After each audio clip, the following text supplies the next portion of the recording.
Hey guys, what is up? My name is Kate, and today we're going to do a deep dive into the mysterious life of Rachel Amber and discuss a question that many of us have avoided. And that question is this: is Rachel Amber a bad person?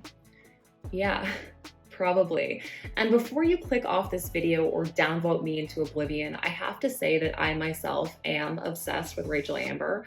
While I am going to hold her accountable in this video and provide some evidence of why her behavior makes her so toxic, I will always love Rachel.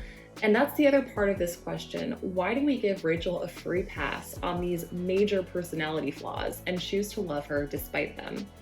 I have to start by saying that this video will contain massive spoilers for Life is Strange and Before the Storm, so if you need to click off this video, please do that right now. I also have to state that Rachel is a fictional character and that I am not a medical professional, so my opinions about Rachel are just my personal thoughts as someone who's played the game.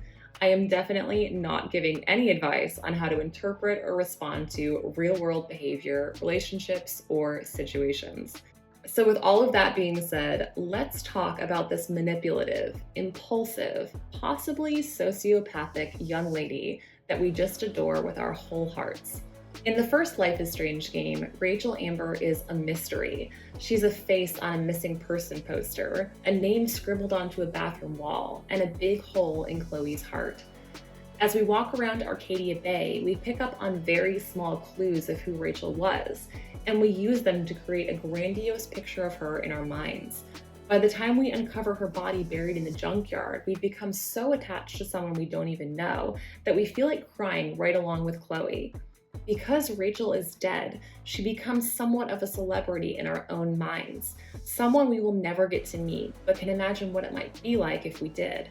Rachel is beautiful, and whether our reaction to this fact is conscious or subconscious, I believe that her outward appearance makes her even more appealing to us as players. By the time the credits rolled on the final Life is Strange chapter, we had completely fallen for Rachel Amber. Now, cue the prequel Before the Storm. In this game, we get roughly 10 hours of interaction with Rachel Amber, in the flesh, alive. And unbelievably, the great big expectation we had for her crumbles all around us. Rachel is revealed to be conniving, impulsive, and manipulative, using everyone around her for her own advantage. However, because of our well-established infatuation with who we thought Rachel was, we continue to romanticize her despite what we are actually seeing on the screen. Our first indication that Rachel may not actually be an angel after all came from her demeanor at the junkyard. After convincing Chloe to skip class with her and demanding that Chloe steal her alcohol, Rachel then lashed out at Chloe for no reason at all.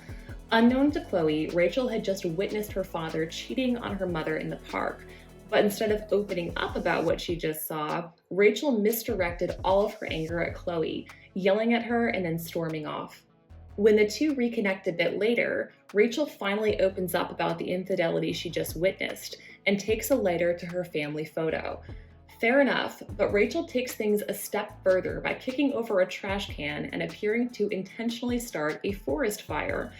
As the player, I was eager for a prompt to appear on the screen where Chloe or Rachel might call for help, but no such prompt ever appeared. Rachel continued about her life despite the uncontrolled fire burning for days, making the town's text and television alerts and even impacting the safety of local events. This blatant disregard for human life in the interest of her own impulsive, narcissistic needs is truly inconceivable. Later in the game, Rachel again showcases her need to fulfill her own desires above all else when she drugs her classmates' tea so that she can reassume the starring role in the class play. When Victoria falls to the ground as a result of the concoction, Rachel doesn't blink an eye before stepping on stage and fulfilling Victoria's role. Chloe also steps in as a last-minute addition as one of the actors couldn't make the play. Julia Watson, the original actress for the part Chloe ended up playing, was stuck in traffic as a result of the forest fire that Rachel started. At this point, it is clear that Rachel herself is a tornado of destruction, leaving carnage behind at every place she visits. Rachel later asks Chloe to risk her safety in a multitude of ways, from breaking into her father's office to confronting a dangerous drug dealer. The romantic relationship between Rachel and Chloe is unbalanced, as Chloe does everything Rachel asks of her, and in return, Rachel does almost nothing. Rachel is self-centered and egotistical, but at least the love between the two of them is genuine, right? Actually, wrong. We find out in the next game, of course, that Rachel was cheating on Chloe with at least one person, if not three. While this doesn't necessarily mean that Rachel never loved Chloe, it does make us wonder if Chloe was just another pawn in Rachel's game. All of this and more doesn't give us a great impression of Rachel, and yet we continue to romanticize her. 99% of all Life is Strange fan art depicts the positive aspects of Chloe and Rachel's relationship, and the comments on YouTube videos are flooded with praise for Rachel Amber.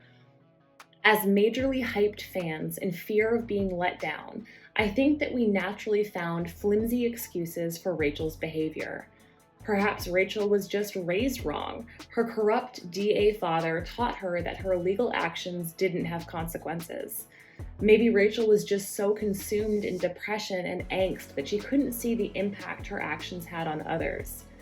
I also think that the game's soundtrack offers a lot of clues into what was really going on inside Rachel's head.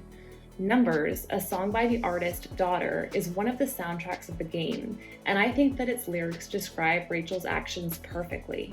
The song is all about lacking emotional connection to others and feeling numb, hoping that physical intimacy will fix this numb feeling and making bad situations even worse. If that doesn't sound like Rachel, I don't know what does. Despite all of this, I see Rachel as a flawed, complex person who is talented, interesting, and captivating. I see her as non-judgmental, outwardly kind to everyone at Blackwell, and seemingly friends with all cliques and groups of people.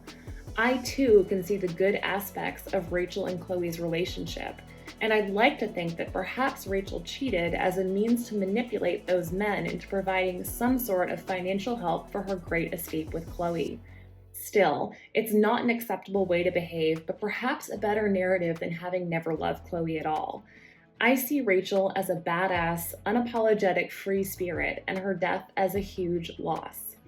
So the question remains, is Rachel Amber a bad person? No, she's not a bad person, because she's not a person at all. She's a video game character. And despite all that makes this character undesirable, I will never stop adoring Rachel Amber. Please let me know in the comments, what did you guys think of Rachel Amber? Thank you guys so much for watching this video, and I hope to see you in my next one.